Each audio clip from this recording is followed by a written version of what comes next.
இன்றைய தினம் 3ஆம் பிறையாக இருக்கிறதுனால இன்றைக்கு மாலை நேரத்தில் ஒரு 40 நிமிடம் மட்டுமே தெரியக்கூடிய அந்த வளர்பிறை 3ஆம் பிறை சந்திரனை தரிசனம் செய்தீங்கன்னா பாவங்கள் விலகும், புண்ணியம் சேரும், ஆரோக்கியம், அழகு, இளமை இதெல்லாம் அதிகமாகிக்கிட்டே போகுங்க. சந்திர காவியம் அப்படின்னு ஒரு பழமையான ஜோதிட நூலுங்க. அதில் என்ன சொல்லப்பட்டிருக்கு, சந்திரன் எந்தெந்த கிரகங்களோட சேர்ந்தால் என்ன பலன்லாம் உண்டுன்னு சொல்லப்பட்டிருக்கு. சந்திரனும் புதனும் சேர்ந்தால் இந்திரனை போல வாழ்வான். மிதுன ராசிக்காரங்க, கன்னி ராசிக்காரங்க, துளராசிக்காரங்களுக்கெல்லாம் சந்திரன் புதன் ஒன்றா இருந்து சந்திர திசையோ புதன் திசையோ வந்தால் நிச்சயமாக அவங்களுக்கு ராஜயோகம் எல்லாமே உண்டுங்க. அதே மாதிரி சந்திரனோட குரு சேர்ந்தால் குருச்சந்திர யோகம்னு சொல்கிறோம். அவங்க எப்படி இருப்பாங்க, அந்த குருச்சந்திர யோகம் இருக்கிறவங்க எப்படி இருப்பாங்க, அடுத்தவங்களுக்கு உதவிக்கிட்டே இருப்பாங்க, மக்கள் மத்தியில் ஒரு செல்வாக்கு இருக்கும், அதிகமாக ஓட்டு வாங்கி அவர் தாங்க அந்த எலெக்ஷனில் ஜெயிச்சார்னு சொல்லுவாங்க இல்லைங்களா, அதெல்லாம் குருச்சந்திர யோகம் இருக்கிறவங்களுக்கு தான். அதே மாதிரி சூரியனும் சந்திரனும் ஒன்று சேர்ந்தால் என்ன, அமாவாசை தான்.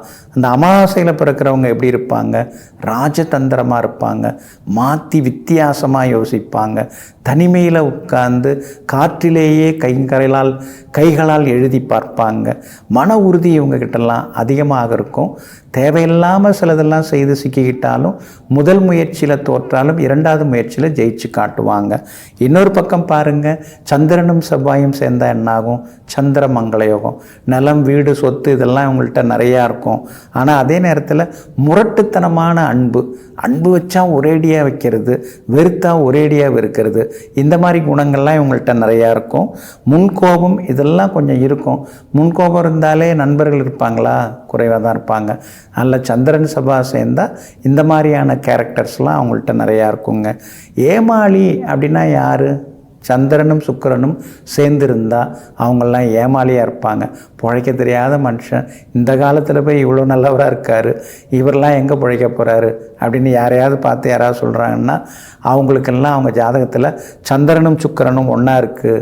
ஏன்னா ஈவு இறக்கம் இவங்கள்ட்ட நிறையா இருக்கும், அதில் ஏமாந்துருவாங்க. மற்றவங்க அழுதாலே இவங்களும் அழ ஆரம்பிச்சிருவாங்க. உங்களுக்கு என்ன வேணும் தாங்க எடுத்துகிட்டு போங்க அப்படின்னு சொல்லிடுவாங்க. சந்திரனும் சனி பகவானும் சேர்ந்தால் என்னாகும், சந்திரன் சனி உங்கள் ஜாதத்தில் இருக்கா, ரொம்ப கவனமாக இருக்கணும். புணர்வு அப்படின்னு சொல்லுவாங்க இதை. அதாவது கொஞ்சம் நடுவயதில் நல்லா இருந்தாலும் கடைசி காலத்தில் எல்லாத்தையும் இழந்துட்டு தனிமையாக இருக்க வேண்டிய சோகம் இருக்கும். அதாவது துறவரத்துக்கு தள்ளப்படக்கூடிய ஒரு நிலையெல்லாம் ஏற்படும். அதனால தான் இந்த சந்திரன் சனி ஒன்றா இருந்தாலே ரொம்ப எச்சரிக்கையாக, கொஞ்சம் முன்னெச்சரிக்கையாக இருக்கணும். சேமிப்புகள்லாம் வச்சுக்கணும், யாரையும் நம்பக்கூடாது, எல்லாம் உங்கள் கையில் இருக்கிற மாதிரி பார்த்துக்கிறது நல்லது. ஏன்னா கடைசி காலத்தில் அடுத்தவங்கள்ட்ட போய் கையேந்திர நிலைமை வந்துடக்கூடாது. அதனால் இந்த சந்திரன் சனி பகவானோட சேர்றவங்க ரொம்ப எச்சரிக்கையாக வாழ்க்கையில் இருக்கணுங்க. சந்திரனோட ராகு சேர்ந்தால் என்ன இருக்கும், மாற்றி யோசிப்பாங்க, மாற்றி பேசுவாங்க. ஏன்னா எல்லாத்துலேயும் 2 விதமாக இருப்பாங்க. ரெட்டை நாக்கு அப்படின்னு சொல்லுவாங்க இல்லைங்களா, அந்த மாதிரி குணங்கள் அதிகமாக கொடுக்கும். இன்னொரு பக்கம் சந்திரனோட கேது சேர்ந்தால் என்னாகும், ஏக்க பெருமூச்சு, அடுத்து கனவுலையே வாடுறது, பழசை நினச்சி பெருமூச்சு விடுறது, நடந்து முடிஞ்ச விஷயங்களையே பேசின்னு இருக்கிறது, இதெல்லாம் சந்திரனோட கேது சேர்ந்தால் ஏற்படக்கூடிய பாதிப்புகள். இப்படி சந்திரனை பற்றி சந்திரகாவியம் உள்ளிட்ட சில பழைய நூல்களில் சொல்லப்பட்டிருக்கு.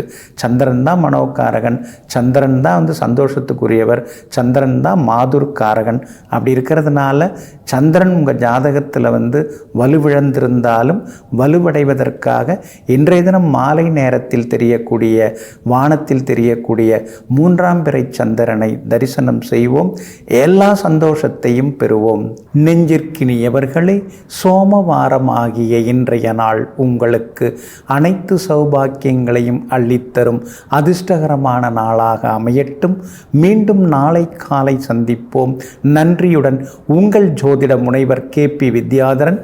வணக்கம்.